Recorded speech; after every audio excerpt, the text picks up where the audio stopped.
नमस्कार मु शुभलक्ष्मी। आज आसतु आम गोटे भल कथाटे जाना ABCDE। आपण मैंने भावुंट कि छोट बेलू को फेरी जी आसतु छोट बेलू को फेरी जा। आम छोट था आम जानी था कि A for apple, B for ball, C for cat, D for dog एवं E फॉर एलिफेंट।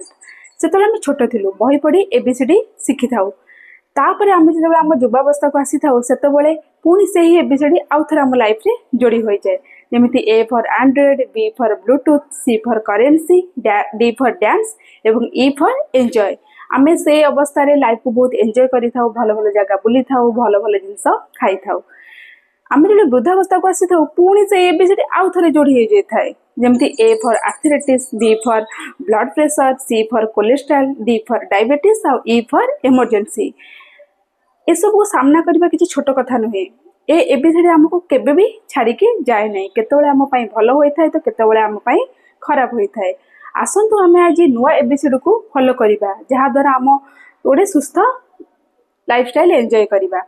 ए रे होची एक्टिव, माने आमे एनी टाइम एक्टिव रहबा को चेष्टा करिबा। बी रे होची बैलेंस डाइट। थाली बड़ न करी थाली को छोट करबा को चेष्टा करंतु, आ से छोट थाली रे पोषण भरा खाद्य ऐड करंतु। नेक्स्ट होची सी फॉर कंट्रोल स्ट्रेस। आमर जदि स्ट्रेस को कंट्रोल करने को चेष्टा करिबा।